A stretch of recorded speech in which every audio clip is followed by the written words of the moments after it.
Hello, कहाँ घुसी चली आ रही हो? तुम्हें दिमाग नहीं है? ये स्कूल है, यहाँ पे बाल मजदूरी नहीं की जाती है। निकालो अपने बच्चों को, पकड़ो और निकलो यहाँ से।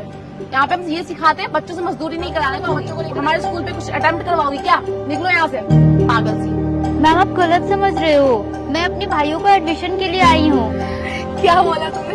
इन दोनों का एडमिशन कराएगी तू यहाँ पे? पहले इनकी हालात और अपनी हैसियत तो देख लेती। ना पैरों में चप्पल है, इनके ढंग के ना जूते हैं फटे हुए। अब तुम क्या छोटे बच्चों को लेकर आ गए ना? तो हमारे स्कूल कोई सरकारी गवर्नमेंट स्कूल नहीं है कि किसी को भी उठाकर लेकर आ जाओगी। प्राइवेट स्कूल है ये, ठीक है? कोई सरकारी स्कूल नहीं है कि धर्मशाला नहीं है किसी को भी उठाकर फेंक दिया यहाँ पे। इन दोनों बच्चों को उठाकर निकल यहाँ से, पागल सी। निकलेगी यहाँ पे, दिमाग खाएगी क्या? मैम आप ऐसे क्यों बात कर रहे हो? मेरे को प्रिंसिपल साहब भेजे हैं, मैं आई हूँ। उन्होंने बोला था कि हमारे भाई आपके स्कूल में पढ़ सकते हैं क्योंकि उन्होंने इनका एग्जाम भी लिया था। हमारे दोनों भाई पढ़ने में बहुत ही अव्वल है मैम। आप एक बार इनसे ना कुछ भी पूछ के देखो, 2-4 क्वेश्चन, ये ना जवाब दे देंगे मैम। मैम आपको ये सारी चीजें शोभा नहीं देता। आप एक टीचर हो और आपको शिक्षा देना, और हमारे दोनों भाई पढ़ना चाहते हैं। आप इनसे कुछ भी पूछ के देखो, बहुत ही होनहार है, इसलिए मैं बहुत उम्मीद लेके आई हूँ। हमारी उम्मीदों पे पानी मत फेरो मैम। इन बच्चों को एडमिशन दे दो आप अपने स्कूल में। एक तो तुझे पता है मेरा प्रिंसिपल पागल हो गया पूरा। मेरा दिमाग खराब कर दिया। मैम ये क्या कर रहे हो आप? मैम हम गरीब हैं। एक तो प्रिंसिपल ऐसे ही पागल है, खुद भी वो गरीब फैमिली से था ना, इसलिए उसको गरीबों को देख के ना अपना बचपन याद आ जाता है, बेवकूफ कहीं का। पर मैं गरीब फैमिली से नहीं, मेरे दिमाग में इतना मतलब मेरा फिर नहीं गया। तुम्हारे जैसे ना छोटे छोटे बेवकूफ बच्चों को ले लो। और तुझे क्वेश्चन, मेरे पास इतना ही टाइम है क्या फोकस है? इनको क्वेश्चन पूछो, उनको चार्टर ना मारो, यहाँ से भेजना। तो पागल सी। और तू मेरा प्रिंसिपल, वो क्या बोलेगा तुझे? वो तो बिना मुझसे पूछे एक छोटा सा तिनका भी नहीं हिलाता है। वो तुझे बताया कि इन बच्चों को लाना है। अरे मैंने बोल दिया ना कि बच्चे गधे हैं, तो गधे ही समझेगा। इनको पता नहीं किससे एग्जाम देंगे, उसका इतना ही काम है कि बोला वैसे ही क्वेश्चन पूछो। मेरे पास इतना फालतू का टाइम नहीं है। और नू ना मेरा दिमाग मत खराब कर, चुपचाप यहाँ से लेकर अपने बच्चों को निकल जा, वरना इनके इतना चाटा मारूंगी तेरी तरह, होश भी नहीं आएगा उसको 4 दिन। ये हमारे यहाँ स्कूल में ना बिना डोनेशन के ना कोई काम नहीं होता। तो मुझे हो सकता है तो मुझे थोड़े पैसे दे दे तो मैं शायद एडमिशन करा दूँ। तो दे दे। रिश्वत का नाम सुना होगा ना? रिश्वत का तो नाम सुना ना? दे दे मुझे, कुछ वही 10,000 देगी, मैं करा दूंगी एडमिशन अभी फटाफट में ना। इनका एग्जाम मेरे इनसे क्वेश्चन किए तो दे दे। प्रिंसिपल को गाना होने लगी, दे दे मुझे। सुनाई नहीं दे रहा तुझे? या तो मुझे पैसे दे दे या तो यहाँ से निकल जा। मेरा दिमाग और खराब हुआ ना, खाई जाएगी तो यहाँ से। एडमिशन मैं कराऊंगी। मैम मैंने आपको बोला ना, गरीब जरूर है लेकिन हमारे दोनों भाई होनहार हैं। आप रिश्वत की बात कैसे कर सकते हो? आपको पता है प्रिंसिपल साहब ने मुझे खुद भेजे हैं क्योंकि वो खुद इन लोगों का एग्जाम लिए हैं अपने घर पे। मैम आपको बता दूं ये दिल्ली का सबसे टॉप लेवल का स्कूल है और वो अपने स्कूल में हमारे भाइयों को एडमिशन क्यों देना चाहेंगे? बस इनकी काबिलियत पे वो एडमिशन दे रहे। मैम आप ऐसे नहीं बात कर सकती। आप रिश्वत, अगर मेरे पास इतने पैसे होते मैम तो मैं किसी भी स्कूल में अपने दोनों भाइयों को एडमिशन दिलवा देती।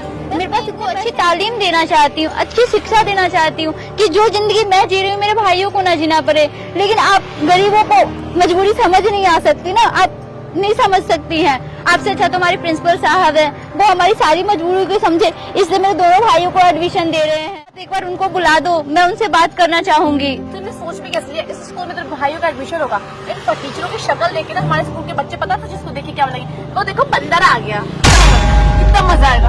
बंदरों हमारे स्कूल में ना आने की ना कोशिश मत करो, बेवकूफ कहीं। मैम आएंगे?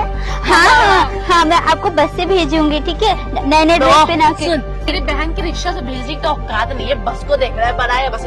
बैठने की भी तेरी औकात है, इनको बस में बैठने की भी तेरी औकात है, बेवकूफ कहीं का। अपने भाई के साथ ऐसे क्यों कर रहे हो? आपको पता है टीचर ही बच्चों की जिंदगियां देते हैं और आप कैसी बातें कर रहे हो? मेरे दोनों भाइयों को इतनी बेइज्जती क्यों कर रहे हो? हम गरीब जरूर है लेकिन हम पूरे अच्छे से, मैं अपने भाइयों को अच्छी यूनिफॉर्म पहना के भेजूं। सही कहा तुमने, टीचर भगवान होते, तुलसी भगवान नहीं तो रिश्वत मांगी है। आगे क्या फाड़ रही है?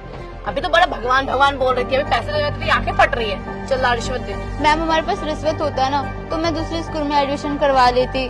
तो निकल जा यहाँ से, क्यों दिमाग खराब कर रही है मेरा, पागल कहीं। मैं आई हूँ तो प्रिंसिपल साहब से मिलके जाऊंगी। मैम ये क्या हो रहा है?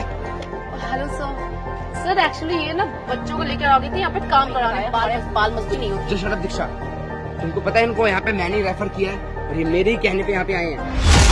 जो दीदी है मैं अपनी बड़ी बहन मानता हूँ, ये कब से हमारे घर में काम कर रही है, तुम्हें कुछ पता भी है? तुम कुछ जानते हो इनके बारे में? और ऐसे बिहेव करते हैं। और कोई पेरेंट्स आ रहा है अपने बच्चों को एडमिशन के लिए, तुमने क्या बोला था? यहाँ पे मैनेजमेंट कोटे और डोनेशन से जो विद्या का मंदिर है, फर्क नहीं पड़ता सरकारी हो या प्राइवेट हो, गवर्नमेंट हो या प्राइवेट हो, समझ गए? ये बिजनेस नहीं है, कोई मॉल नहीं है ये। हम इसलिए ताकि सब बच्चे पढ़ पाए इसलिए कि कम फीस रखते हैं। तुमने बाकी स्कूलों की तरह हमारे स्कूल को भी उनसे ही कंपैरिजन कर लिया क्या? चीजें पैसों से नहीं होती, दिल से निभाई जाती हैं। इन बच्चों के सामने ऐसी बातें करोगे उसकी बड़ी बहन से, तो इन बच्चों पे ये असर पड़ेगा। ये शर्मनाक बात है। यही सिखाते हो तुम बच्चों को भी स्कूलों में। बच्चों के सामने तुम ऐसे बिहेव कर रहे हो उनकी दीदी से, उन्हें क्या लग रहा होगा? बच्चों अब दोनों गाड़ी में बैठो, जाके जाओ। सामने कैसी बातें बोल रहे थे कि अगर ये बंदर लगेंगे वगैरह वगैरह। तुम्हें शर्म नहीं है? तुम्हें टीचर होकर कैसे वर्ड यूज कर रहे हो? हम लोग सेम यूनिफॉर्म क्यों पहनाते हैं सारे स्टूडेंट्स को? ताकि किसी को फर्क ना पड़े कौन बड़े घराने से कौन छोटे, किसके पापा बिजनेसमैन है और किसके पापा रिक्शे वाले रेडी चलाते हैं, ये फर्क ना लगे। इसलिए सबको एक जैसा मानते हैं और सेम यूनिफॉर्म पहनाते हैं। तुमने ऐसी सी बातें बोली है और तुम्हें सैलरी भी यहीं से मिलने की बात है। और सर मैम बता रही थी कि अमीर घराने से है, इसलिए काफी ज्यादा जलील भी कर रहे हैं। क्या अमीर घराने से? दीक्षा तुमने तो मुझे पिछले मत बोला था सर मुझे एडवांस चाहिए 2 मंथ के। तुम इतने गरीब फैमिली से हो और तुम कह रहे हो तुम अमीर से हो, तो शायद तुम्हें तो सैलरी की भी जरूरत नहीं है। एडवांस तो छोड़ो। सुनूंगा दीक्षा, तुमने बहुत गलत करा है। तुम जानते हो ना मैंने बड़ी बहन मानता हूँ, मैंने बताया ना, तो मैं इनके खिलाफ एक शब्द नहीं सुन सकता। तुम्हें पता है मेरे घर में मेरे माँ बाप तक नहीं है, पर ये मेरा इतना ख्याल रखती हैं। मैं इनके भाइयों को अपना भाई नहीं समझूंगा, ये भी शर्म की बात है। और तुम जैसे टीचर रहे ना, तो यही चीज हमारे देश के भविष्य सीखेंगे और मैं नहीं चाहता हमारा देश का भविष्य खराब हो। कुछ तुम जैसे को भूखे हो, डोनेशन से एडमिशन लेना है ना, तो आप उसी स्कूल में जाइए जहाँ से आप पहले यहाँ पे आए थे, जहाँ पे एडमिशन डोनेशन से होता था, ठीक है? और जो दोनों भाई है ना इनके, उनको मैं सिर्फ इसलिए एडमिशन नहीं दे रहा हूँ क्योंकि वो मेरे जानकार है, मेरे पहचान वाले हैं, नहीं, अरे वो होनहार भी हैं। मैंने खुद उनका टेस्ट लिया अपने घर पे बकायदा और उसमें वो पास हो चुके हैं बहुत ही अच्छे मार्क्स से। सब आता है उन्हें। लेकिन मुझे तो लगता है अपने स्कूल के बच्चों को इतना ज्यादा नॉलेज, इतना ज्यादा ज्ञान नहीं दे पाए जितना आपके भाइयों को दी। वो सरकारी स्कूल में पढ़ के भी इतने ज्यादा इंटेलिजेंट है, तो मैं चाहता हूँ तो हमारे स्कूल में ही आए, जिससे कि हमारे स्कूल का भी नाम रोशन कर पाए। और तुम सुनो, और दी अगर आप इन्हें कुछ बताना चाहें या समझाना चाहें तो प्लीज। मैम हाथ जोड़ के आपसे मैं विनती कर रही हूँ, कभी भी आप गरीब बच्चों को ऐसे जज ना करें, क्योंकि गरीब बच्चे भी इस देश के लिए कुछ करना चाहते हैं, लेकिन पता है वो क्यों नहीं कर पाते? आप जैसे टीचर की वजह से। जैसे आपने बोला रिश्वत, हमारे पास नहीं इतनी औकात है मैम, तो मैं अपने भाई को एडमिशन न जाने कब की करवा दी होती। ये तो हमारे प्रिंसिपल साहब का शुक्रिया है नहीं, कि इन्होंने मेरे दोनों भाइयों की काबिलियत को समझा और हमारे दोनों भाइयों को बोला कि आपके भाई हमारे स्कूल में आएंगे, हमारे स्कूल का नाम रोशन होगा। बस मैम मैं और कुछ नहीं बोल सकती, क्योंकि मैं तो आपकी इतनी तालीम भी नहीं ली हूँ, आपकी इतनी पढ़ी लिखी भी नहीं हूँ मैम। बस पढ़ा लिखा होना जरूरी नहीं है मेरी बहन, अच्छी सोच और अच्छा ज्ञान, अच्छी नॉलेज होना जरूरी है, अच्छा व्यवहार होना जरूरी है।